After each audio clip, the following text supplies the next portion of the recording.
welcome to Take Two with Jerry and Debbie. This is your show, the show where we take a fresh look at ourselves and the world around us, where we walk away from this brief hour together a little bit changed, a little bit closer to God. So make sure you grab that nice cool drink or that cup of coffee, depending on what part of the country or what part of the world you live in, and join us. Stay with us because we're a family. Today we're talking about not the Aretha Franklin song Respect. We're talking about disrespect today.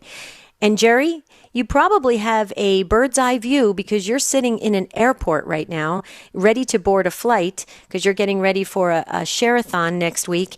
And are you seeing any disrespect going on? Oh, goodness, no. Everybody's on their best behavior today. Actually, I had about an hour drive to get to the airport, so I actually was able to dish out a little disrespect myself and saw some of it from other people as well. No, seriously, though, that I've always said, Debbie, one of the main places where you can kind of see human nature and others sort of looking out for themselves and maybe a little bit disrespecting other people is on the road, on the highways. So, yeah, it was an adventuresome trip, but I'm getting ready to travel today, but I'll be with you for maybe half of the show or so. Well, you joined us by your cell phone, which we're really glad, but we really wanted you to weigh in on this because since you are in a crowded atmosphere and traveling, there definitely is that opportunity for kind of, I would call it insulting behavior that sometimes we can intentionally or unintentionally put on to somebody else, especially, let me, where am I going with this? Okay. I used to be a bartender. I used to be a server in restaurants. And a lot of times when you're in the service industry, sometimes people feel that it's okay to talk down to you, to insult you. One of my pet peeves, Jerry, that just used to really, oh my goodness, that used to get under my skin is when a person would call me over to their table, but instead of being nice about it and saying, excuse me, they would click their fingers or wave me on like it was so insulting, I can't even describe it. And maybe it's unintentional. Well, I don't know, but that's what we're talking about today. Have you ever been disrespected? Especially just in your work, where you think that you should at least have the common courtesy of a genuine respect from one another. Have you been disrespected, and how does that make you feel? I think it's important that we raise awareness to this, Jerry, because I do believe most of it is unintentional. What do you think? Yeah, I don't know if it's unintentional. I think it's maybe a little bit subconscious. People just maybe get into habits of acting a certain way or treating certain segments of people in various manners. But yeah, I want to hear from you, our listeners, at 1-800-585-9396. If you've been, and you know, at some point in our lives, every one of us is going to be disrespected. It could be our kids disrespecting us as parents. It could be somebody. I was literally boarding a plane a week or so ago, Debbie, and there was this young gentleman who got on, and he was one of the last people on. The flight was going to be, every seat was going to be taken. So, you know, people it was Southwest, so you get whatever open seat. So we walked all the way to the back, and a couple people had to move more toward the front of the plane because all the seats were taken back there. And he was on his cell phone. Ooh. And he's just plowing his way up the aisle, just barging into people. He took a seat that somebody else was just about to take, threw his bag up into the overhead bin, and every one of us was looking like going, excuse me, just end the call for just a minute. Right, right. But, you mentioned, too, a lot of people in certain jobs, and I'm in an airport right now, and, I'm looking at, there's trash all over the place. That's such a sign of disrespect. It's kind of like, some, underpaid person is going to come along and pick this up for me. So, anyway, just want to get our listeners' take on this. I think it'll be a lively conversation. I agree. 1-800-585-9396. That's the number to be on the show. Where Matt Gabinski opened up the lines right now so you can get in. Call in quickly because this show goes really, really fast. So 1-800-585-9396. We're asking today if you could share with us when you have felt disrespected, whether it's in your job, in your home, in your community. We want to know how you reacted, how you responded. Maybe if you did confront that person, like you were talking about, Jerry, the person that was on the cell phone that was barging his way through the line or whatever, maybe you did confront a person who was disrespectful, and maybe they looked at you with a shocked look like, I didn't even realize I was acting like that. Maybe you pray for them. Who knows? We want to hear from you. Or you can text the letters EWTN to 55000, and you wait for a response, put your name in and your question or comment, and we'll put it into the discussion. Jerry, phone lines are filling up. We really hope that you can stay with us by cell phone until, we know when we hear that boarding call, you're going to have to close down your cell phone. Although you could be one of those people in the line that is continually talking. Yeah. Excuse me, everybody. I'm hosting a radio show. Pardon me. Excuse me. Please get out of my way. Yeah, but please let us know if you see firsthand a sign of disrespect happening right in front of your eyes, because that's how we learn of current examples that are happening right in front of us. So that's what we're asking today. We're going to hit the pause button and let Matt Kabinski catch up. We have almost complete full phone line. So when a line becomes open, please call in at 1-800-585-9396. This is your show, Take Two with Jerry and Debbie. I'm Debbie Georgiani with Jerry Usher, who's sitting in an airport right now getting ready to board a flight. Let's hope he doesn't have any disrespect situations happening, although maybe it might be good for the show. Okay, we'll be right back.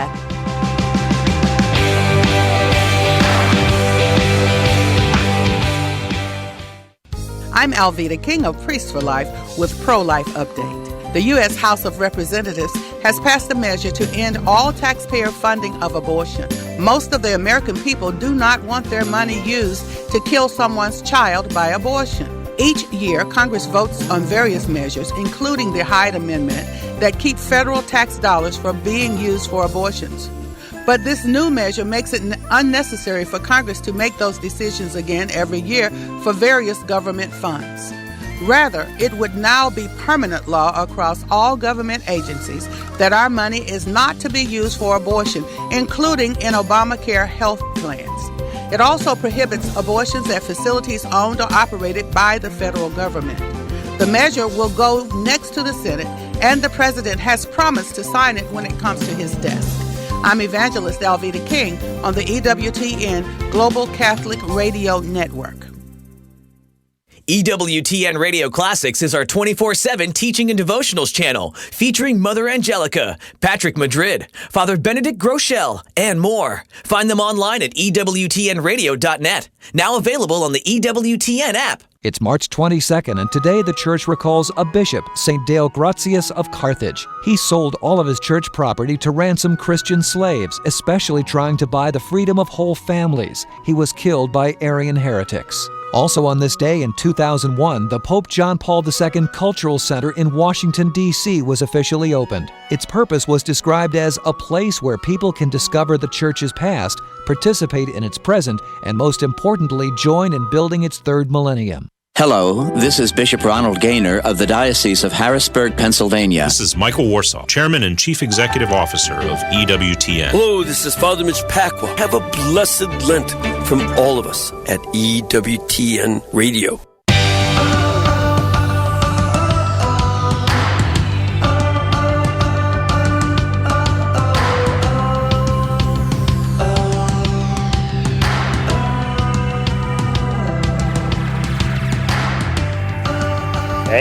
And maybe just half of the program coming to you from an airport terminal. I'll be catching a flight today. Debbie's going to be joining me actually in Seattle for Sacred Heart Radio's Share-a-thon coming up next week. And we are so glad that you are with us. We're talking today about times in our lives when we're disrespected, and maybe we are the ones who are dishing out the disrespect, but when it happens to us, how do we react? How do we respond? Are we humble? Are we gentle and kind and meek? Do we react and just want to kind of get even and get vengeful with somebody? Maybe, as Debbie, you said earlier, maybe we stop and pray for that person. So it's a really telling conversation that we're having here this morning. Yeah, I'm excited. We do have an open phone line. So if you're prompted by the Spirit and you want to jump in, now's the time to do it. 1-800-585-9396. We're going to go first up to Carol. She's listening to EWTN Radio in Indianapolis, Indiana on Catholic Radio Indy. Hi, Carol. Welcome to Take Two. Hi. Hi. How are you? I am wonderful. How are you? We're doing great. I mean, this is a great topic. What do you think? I know you have something to say about this because you were the first caller, which is fabulous. I work in healthcare, and it is very difficult at times because in the waiting rooms, in the cafeteria, I mean, people just they're not aware. I'm just going to say that they're not aware. If it's intentional, I can't judge that. But awareness seems to be a characteristic that we're not familiar with in today's society. And sometimes, because they're in the hospital, they got other things on their mind. So with that, it's go with for the grace of God, pick it up, clean it up, and let them go, because people just aren't aware. Other times you think it's intentional, but it's not. I don't know. Anyway. Yeah, Debbie, you were talking about that earlier, whether it's intentional or not. And I can just imagine, as Carol is saying right now, someone who's in the hospital, maybe they're under duress, they're going through a health crisis, or their That's family right. or something. I can easily see people doing things unintentionally where they might stop 10 minutes later and go, oh, gosh, I didn't mean to do what I just did, or what have you. But, yeah, it could be a time of great distraction and doing things that, as Carol has said, are not intentional. Well, Carol, I think what you have to say really does raise awareness for all of us when we encounter strangers in our job, and we don't know what the stressors in their life is causing them to. I hate to say it. I often say it like this: they kind of zombie out. They don't even really realize what they're doing. And that's a really good point, because you made me think about when in my bartending days, when I was in college, people would come in and they had just lost their job, their wife or husband just left them, and they obviously weren't thinking, let me be polite and order a drink. They were like sitting down saying, give me a drink. And it's a good point, because you don't know what they are encountering, which is making them not be in the moment and realize they are meeting up with another human being and need to be polite and have all those courteous mannerisms. So that's a really good point. And I bet in your work, your line of work, you actually probably, unfortunately, see that a lot, because when people are coming into hospitals or coming into clinics, it's usually not a great thing. What do you think? No, it's not. And you wonder why people don't treat their surroundings as if it was their home, or be more respectful. But again, it's, and through this Lent season, I'm trying to look at people through his eyes. Man, Beautiful. that's hard. Yeah. Yeah. He just had so much love in his heart and so much forgiveness, and trying to get there is tough. But that's a beautiful perspective, though, Carol. That's beautiful. We can all learn from what you're doing, because I think we all need to rise up to that. Jerry, what do you think? Yeah, you know what I was going to say is here's one thing I battle with. I try and be respectful to all people in all circumstances. I know I don't achieve that. But one temptation that maybe it's kind of the flip side of this, Debbie and Carol, is maybe being a little bit prideful, like thinking, oh, well, other people treat people this way, but I don't, And one example of that here, again, is from my own life. I go to the gym a lot, and you go into the locker room afterwards. You go up to your locker, and the guy right next to you is just basically, dripped water all over the floor. He didn't bother, drying off before he got. And I'm going, what part of this don't you understand? And then I catch myself, and I go, wait a minute, am I being, prideful here? Is my pride, thinking, gee, I wouldn't do that. So, I have to guard against that pride and that judgmentalism sometimes, I think. That's interesting. That's a whole nother aspect of it. Carol, thank you so much for starting off this beautiful conversation. I think we're learning right away. I know I can speak for Jerry on this. Thank you for the work that you do in the healthcare industry. It's an amazing vocation, and we just want to thank you for all of your hard work. And your perspective today really shaped this conversation. So thank you, Carol. Have a beautiful rest of your day. Wow. I see. This is why I love it, because a Take Two family starts off the conversation. You guys get in quickly, you share your takes, and then we just see how the Holy Spirit moves this show. So, Bob, okay, you've got the floor from Kansas, listening on Divine Mercy Radio. Hi, Bob. Welcome to Take Two. Hi, how are you? Doing well. How are you, Bob? Good, Bob. I'm doing pretty good. The thing I wanted to touch about is at my work, I felt not only me, but a lot of people were disrespected daily, often, and it was very frustrating, I felt like. And they had this rule when they'd, like, a supervisor, when they wanted to take up an issue with you, I guess for backup and paperwork, witness stuff, they would have 3 supervisors all together talk to you about any issue. And then they would be putting input in when they weren't even, part of the issue. So it really was frustrating. It was kind of like a little ganged up on feeling, and you never won because it's 3 against 1, But I guess we can't get into this much. And but what I see daily that upsets a lot is the disrespect that our president puts out in his little meetings with a Sean Spicer, and they come screaming at everybody, and then they interrupt everybody and raise their voice a lot and impatient, and it just seems like a little pretentious and a little very unprofessional. And I just, you expect more from a president.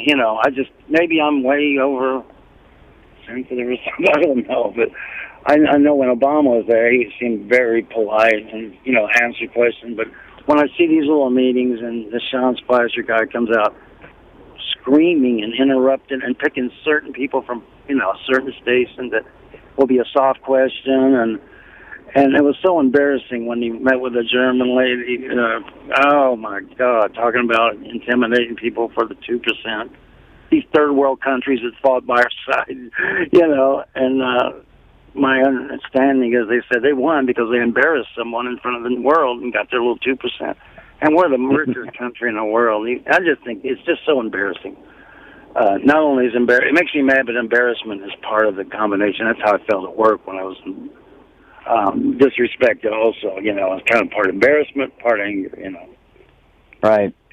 Yeah, well, Bob, I think you're talking mainly, if I understand you correctly, about the workplace. That could be really just a tremendous, huge source of people disrespecting one another. And Debbie, you've been through a lot of careers. I've had a lot of jobs and careers, and I think sometimes people can get a little, I don't know if I want to say it this way, full of themselves or something, and not really treat their coworkers, especially those who report to them, with the kind of respect that they deserve. And it's a delicate balance. It's a fine line. I've had that situation in my own life, obviously, where I've worked under people and I've had people work under me, and it's a balancing act. You got to really try to find that common, or that middle ground, I guess I'm trying to say, between being firm and making sure people do their jobs and do them well, and yet at the same time being kind and gentle and respecting their human dignity. Right. And Bob, I think you bring up a really good point about what happens in the workplace. I actually have an undergraduate degree in business management, and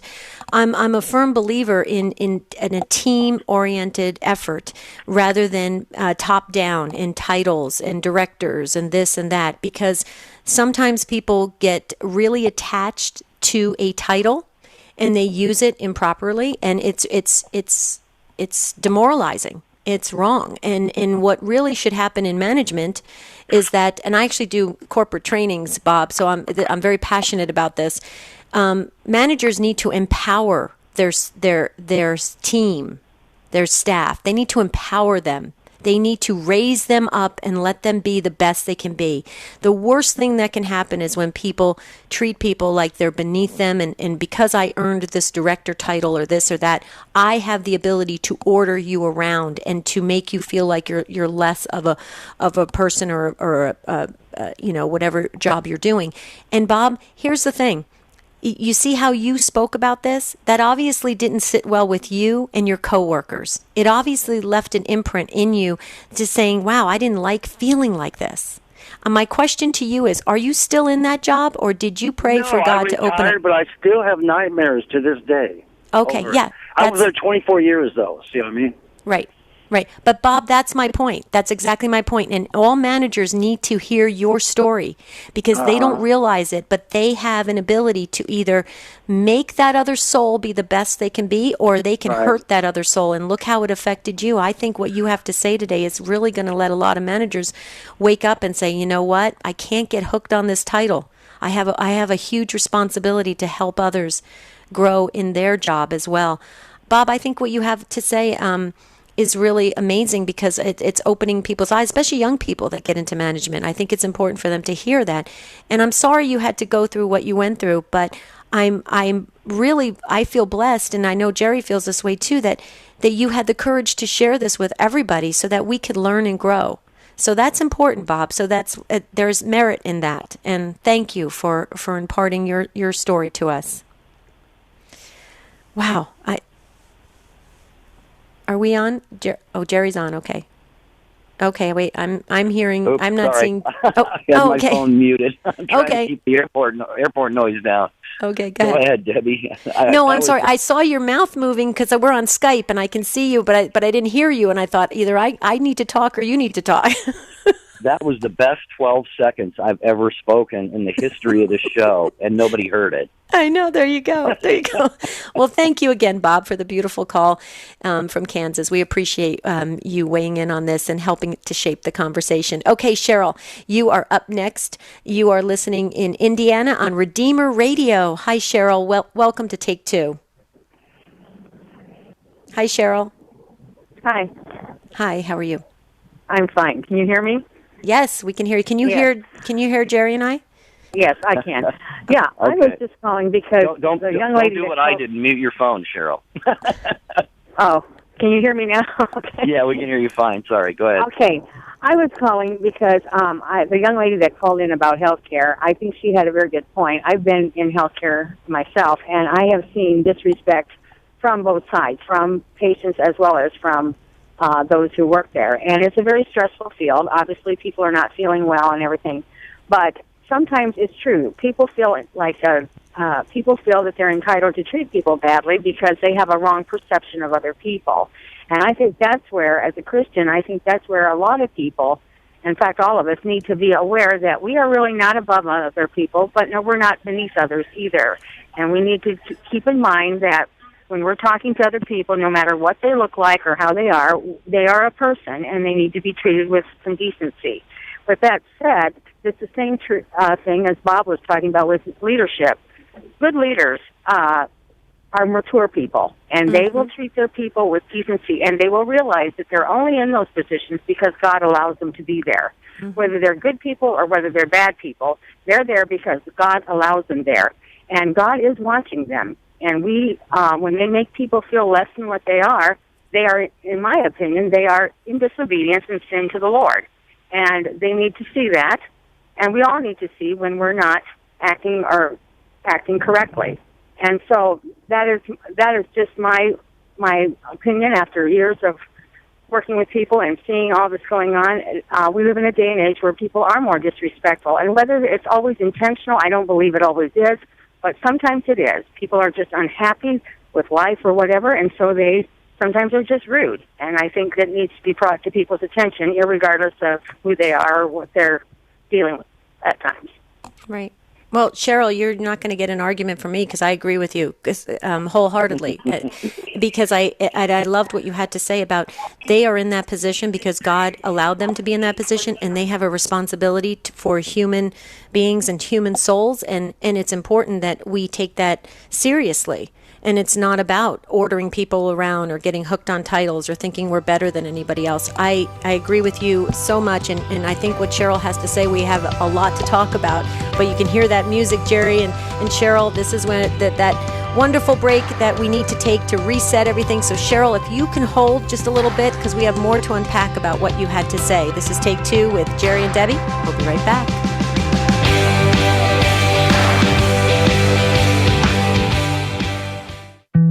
Lent, a season for prayer, fasting, and almsgiving. I used to believe that Lent was kind of a gray season in our liturgical calendar, but what I've learned is that it's actually a very bright season in that it focuses us, it shows us ways that we can stretch and grow, and by the time Easter comes, Easter's extra bright. I challenge my kids to think about what they can do, not just give something up, but what they can do and how it will change them and grow them in their faith. Pope Francis calling on Catholics and other Christians to pick up that Bible as much as we pick up the cell phone. Hi, I'm Teresa Tomeo, host of Catholic Connection, with another Media Minute. Speaking to crowds gathered for a recent Angelus message in St. Peter's Square, the Holy Father urging those present to give the Bible the same place in their daily life as their cell phone. He says, what would happen if we turned back when we forget it, if we opened it more times a day, if we read the messages of God contained in the Bible the very way we read those messages on our cell phones? The Bible, after all, he explained, contains the Word of God, the most effective tool in fighting evil and keeping us close to Him. Clearly, the Holy Father said, the comparison between the Bible and the cell phone is paradoxical, but it does induce us to reflect, especially during Lent. I'm Teresa Tomeo with another Media Minute right here on the EWTN Global Catholic Radio Network.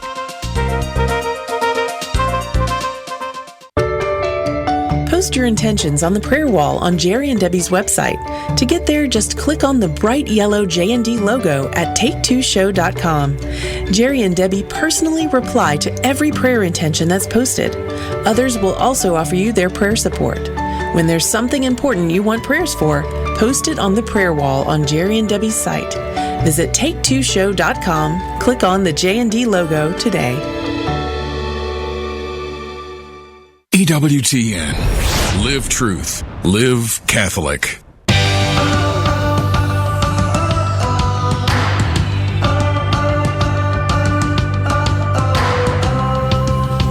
We're talking about being disrespected today on Take Two with Jerry and Debbie. And Cheryl has called in from Indiana on Redeemer Radio. And Cheryl, you have some really, really, I think, powerful points to make and to really kind of wake us up and get us to be aware that if we are in positions of leadership, we have a very big responsibility. Cheryl, let me ask you this question. I wanted to finish with you, and that's why Jerry and I asked you to stay on.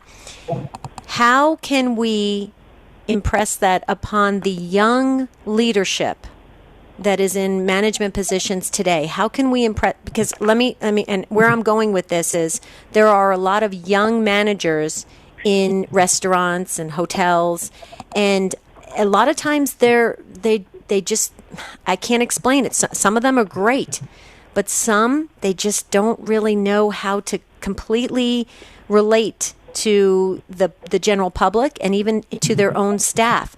So how can we impress upon this young leadership to take this seriously, Cheryl? Well, I think that the best thing is those who are older and who have experience. I don't know what they're being taught in business schools and stuff, but I see a lot of micromanaging going on. And when we micromanage people, that's a whole problem in itself. And that tends to, from what I've seen, cause people to think that they can be more like this. And I'm thinking young people need to be taught or somehow set by example that when you're in leadership, you just need to understand you're here to help these people, like it's been said before, empower and make these people the best they can be. You are not God, and you have a responsibility. There is somebody watching you, and you just need to be very mindful of that. Yes, you're a leader, and you're called to help these people and to be a leader and to be a boss or whatever, but you just you need to understand that you are not it and that you can lose your position at any time as well. If you're too disrespectful, people will fuss and complain, and the next thing you know, you could be out of a job.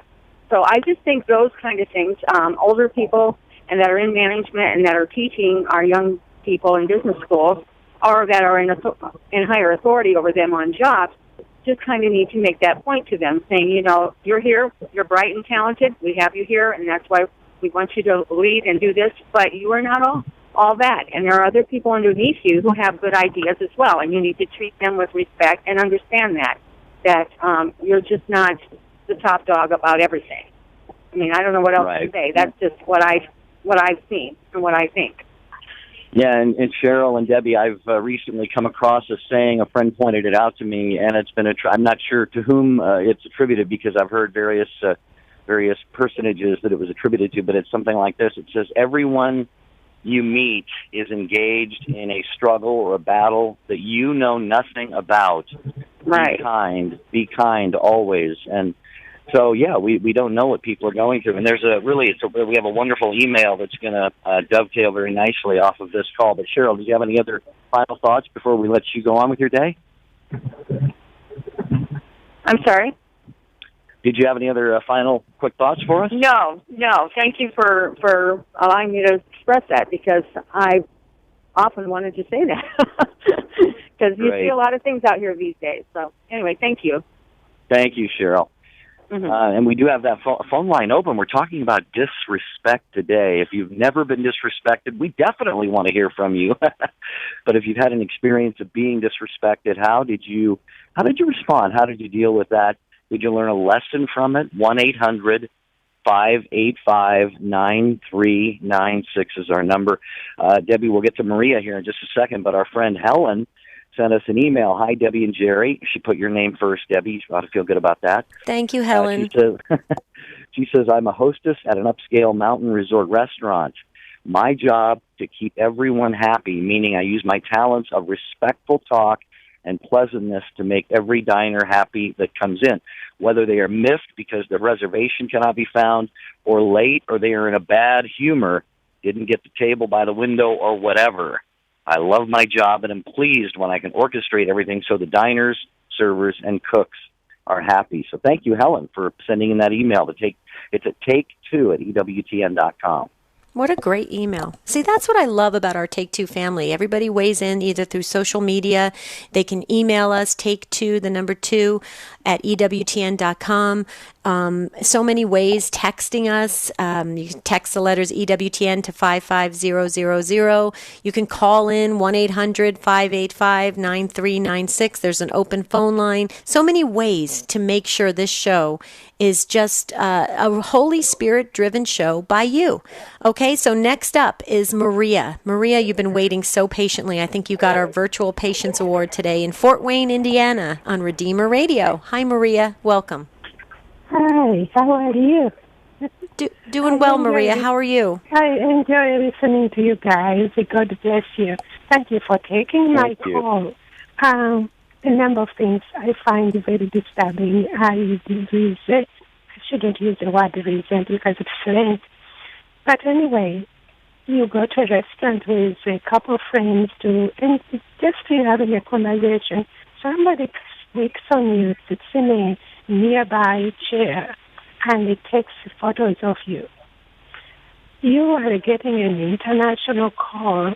Somebody, these are kids or their parents or hateful people, racist people.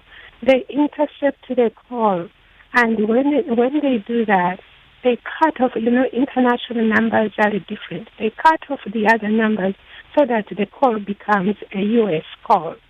Okay? And then after doing that, they will keep calling you from that call, from that number. I don't know how they do it. But I think I have wished that there could be something that could be done with the smartphones, because people are abusing the smartphones, taking photos whenever they want. I don't use social media. I don't even have a TV. I don't need it. I read a lot. But anyway, I see smartphones and other types of gadgets being abused. I think they go and post these images on the internet. I don't know what they do with them. But I find it very, very disrespectful, very disturbing, very disturbing. Okay, but so I'm walking in my yard and somebody, I dress differently. So somebody, you see them, they get out of the car quickly and they sneak in from you and take a photo and then they drive away. Right. These things happen in America, you know. Right, but okay, so Maria, you were going a little bit in and out, but I think I've got the gist of what you're saying. So you're saying that with people with smartphones now and snapping photos and snapping pictures, people are really being disrespectful in invading in our private space, if you will, without our permission. Yeah. Right, and I will tell you something.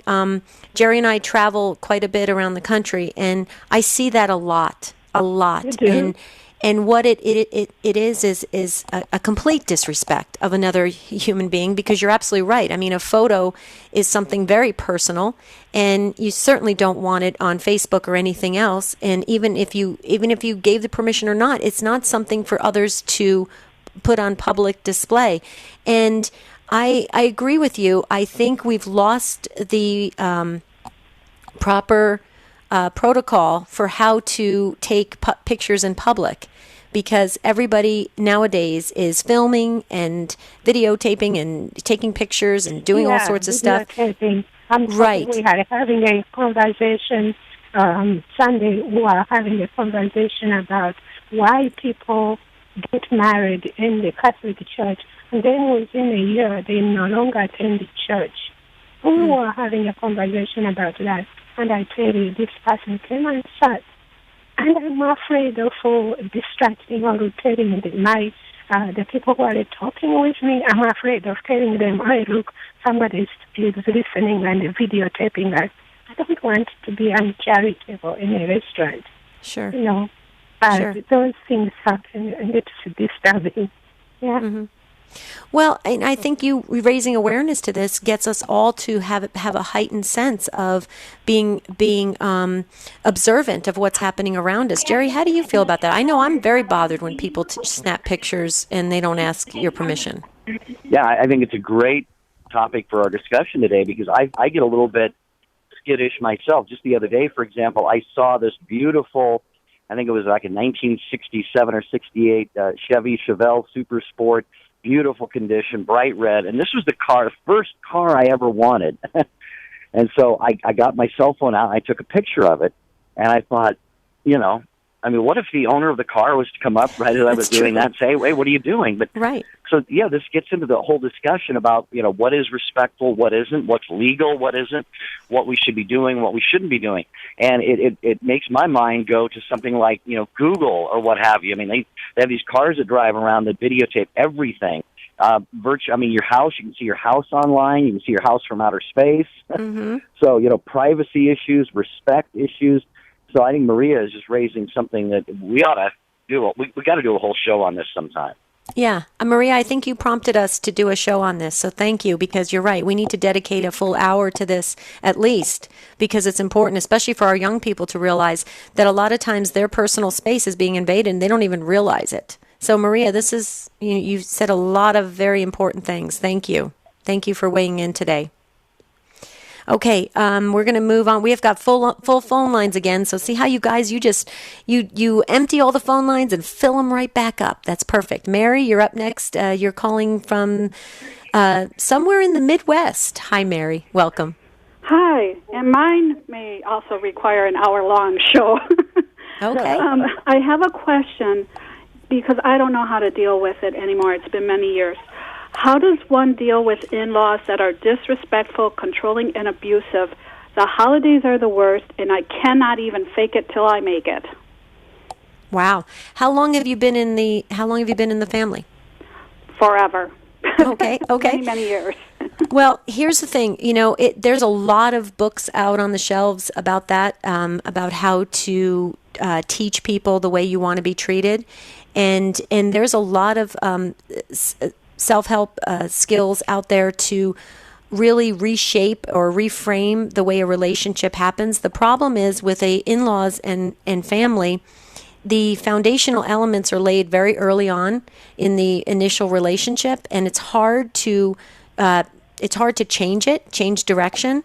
I would definitely opt for a lot of prayer and a lot of well thought out responses rather than reactions when you're with in-laws or family members that it can be disrespectful. And it can be a slow transition, although I will tell you, it can evolve into a much better relationship if given the time and the prayerful consideration to really make it a better relationship. I've seen it happen, but it's not a quick fix. I don't know if anything I'm saying makes sense. Jerry, do you want to weigh in on this? I know you've never had in-laws, but I have. Well, yeah, first of all, Mary, I'd love to hear your thoughts on what Debbie was sharing. I have a couple quick things I might add to it, but what do you think? Well, I've tried to set the boundaries. I will say that as far as I say to my immediate family, I will say, you guys can go, just let me stay home. Just let me be. Don't make me get involved in the chaos of it, And it's like, no, it's only one day. You can handle it. And no, I can't. It's just the stress level, the anxiety, and it just ruins Christmas. I can't even get through Christmas. Well, one of the things I was going to ask, Mary, is have you actually talked to the in-laws about this, just very respectfully, if I can put it that way, and just say, there are some dynamics here that are a little bit uncomfortable for me, and maybe we can have a productive, constructive conversation about, how we can maybe change some of this. I don't know. Have you tried that approach? With very negative results. Okay. The only other thing I would say, Debbie, we've talked about this on previous shows. You mentioned boundaries, Mary, and maybe you're going to get to a point where you just say, we're going to do something different for Christmas, and if that's going to raise questions, and why aren't you coming over, and why aren't we doing things the way we've always done them? And maybe that's the opportunity. You say, it's just not a real healthy environment for me, and so we're going to do something else. And when you raise people's awareness and open their eyes to things like that, then maybe they do a little introspective discernment to see how they might be able to change. And if that's not possible, then I guess maybe you spend Christmas elsewhere. I don't know. Debbie, anything else? Well, Jerry does raise a good point, Mary, because I actually have friends that have very stressful situations with extended family members during holidays, and they conveniently plan pilgrimages and trips right around the holidays. And it's a way to protect and to keep those stresses down. I'm a firm believer, Mary, I will tell you this, that if you've done all the praying you can do, all the conversation you can do, all of the work to try and make the relationship better, there comes a time where you do have to keep those boundaries around you and to protect from the stress happening to your immediate family and to yourself, because what you just said troubles me when you said it ruins Christmas for you. That's not good. That's not healthy. Well, and my problem is I have tried the plan a vacation elsewhere or just do something different. The problem is my spouse is like, no, and he's very protective of them versus me. Okay. I was going to ask you that. Is he united with you, or is he kind of got one foot in both camps? Yep. Okay. Well, then here's the thing. Then what I would do is I would shower them with unbelievable kindness and ask your husband to help you transition it, because what your goal is you want a better relationship with them, and ask him to help you with that. And somehow enlist him in the challenge, if you will, and take a different approach. Because sometimes you have to, it's like the Swiss cheese theory. You got to take different approaches in order to get to the heart of it.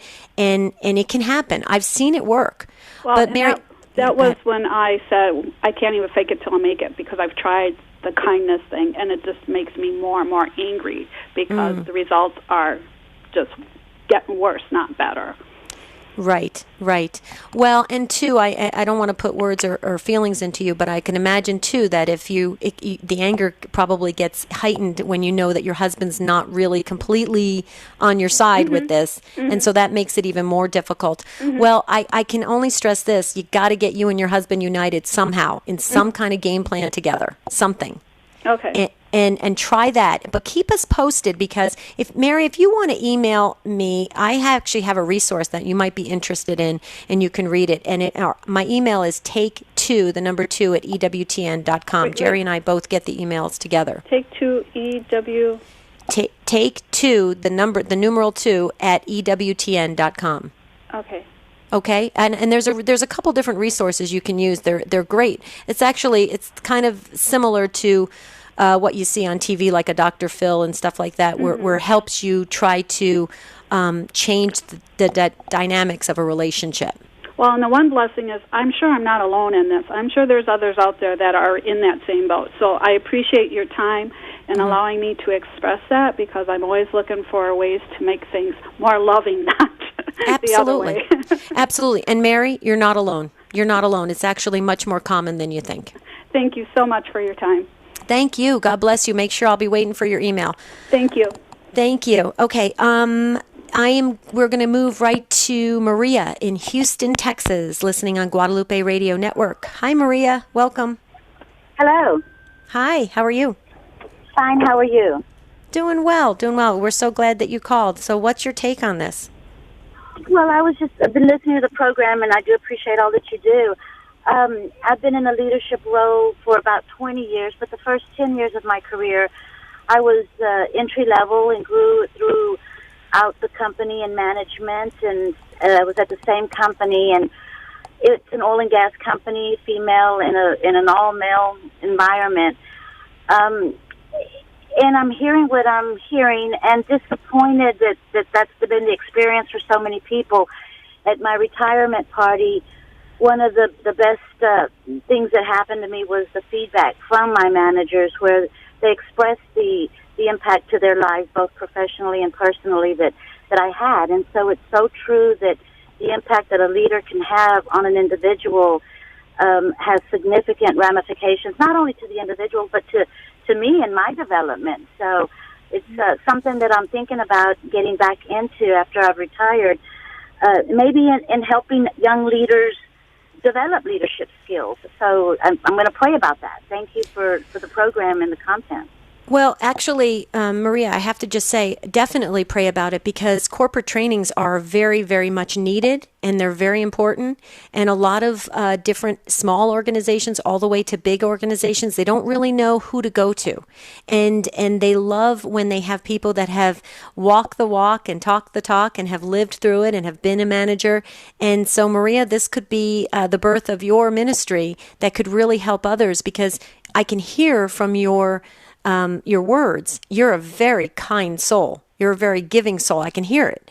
And that's important to impart to the leaders, especially our future generation that's coming up as leaders. So, Maria, keep us posted. We want to hear about how it evolves if God wills it. Will you do that? Absolutely. God bless you. Thank you. God bless you. Thank you. Jerry, you're still with us. I hear that you're boarding. Is that true? Yeah, my plane just got here, so we're going to board any minute now. So maybe I'll just let you take it the rest of the way here. Okay, or you can just hang with us and listen, because Mary's up next again from Houston, Texas. What is the deal today with Maria and Mary's? We're going to, after the show, everybody say a Hail Mary, because that's really awesome that we have all Marys and Marias today. Houston, Texas, also listening on Guadalupe Radio. Hi, Mary, welcome. Oh, is that me? It is you. You've got the floor. Okay. Yeah, I was listening to all the different stories, and it sounds like kind of like what I've experienced. I work I'm an usher in a really, really nice theater with the symphony and also ballet. Well, not so much the ballet anymore, but with opera. But I mean, with that kind of an environment, you would think that the people would really be nice. They mostly are nice, but there are some times whenever there's that somebody would not be very nice. Mm-hmm. So because you're in a service position, anyway, what I've discovered is that God works miracles through these situations. I mean, you allow God to work a miracle whenever you treat a person kind and let it just roll off. Whenever, and these are miracles. These are bona fide miracles. I really do believe in it. And I think, that's basically what I wanted to say, which is the comment that it works, that miracles work whenever you allow God to let them happen.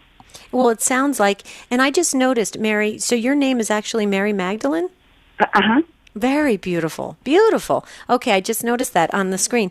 Okay, so it sounds like you offered up almost, you bring it into almost a prayer when you encounter another soul. And I don't mean to transition what you say, but I think it's very interesting because I believe, I've always believed this, even as a small child, that we are encountering other human beings, but we really are encountering their souls. And it sounds like you are very open to that, and you tap into that, and you're allowing God's beautiful, just His powerful presence to take hold either in your heart and soul or that other person that you're encountering, and that's very interesting. I don't know if I captured it, but that's what I'm hearing from you. Are you trying to impart to us that we really need to look at things a little differently? Oh, I think so. Because like before the show starts, most times I work in one spot where my supervisor allows me to work there because it's real quiet, and so I'm able to say a whole rosary, and I can bless the people that I work with and the people who perform and whatever needs to be happening, so that way the miracle can take place. Wow. That is, I've got just goosebumps, Holy Spirit goosebumps. That is very profound what you just shared. And that's the power of the Holy Spirit.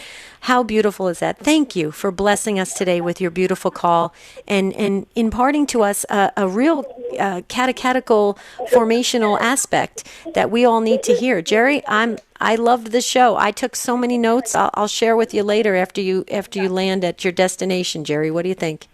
Sounds great. Yeah, fantastic. Always love our callers, love our listeners, and another very insightful discussion today. It was. It absolutely was. But tomorrow we have another show planned for you. It's Does Time Fly? Not literally like Jerry's getting ready to fly on a plane. Does time fly or crawl for you? Which way is it? Does time fly or does time kind of inch along for you? That's tomorrow's show. And it is really... we look forward to it every single day because you are inspired to call in and to share your wisdom, your life's lessons, your life experiences, and we learn from you. We grow from you. So thank you from the bottom of our hearts. And we also thank you from our show team, Rich Jesse and Jeff Burson and Matt Gabinski, our whole team. We do this together, and we do it because we obviously love God, but we love you guys. You guys are so awesome. Jerry, safe travels. Hope you get a good seat on the plane, and we'll definitely hear you're going to be back on tomorrow's show, so we're happy about that. So dear listeners, looking forward to it. Yeah, we're looking forward to it too, Jerry. You'll come in a little clearer, which will be better. All right, you guys have a beautiful and blessed day. Don't forget to like us on Facebook, please. EWTN Catholic Radio Facebook. We're trying to get it up to 15,000, and you can help us if you would please just invite 50 of your closest friends. We'll see you tomorrow. Take care.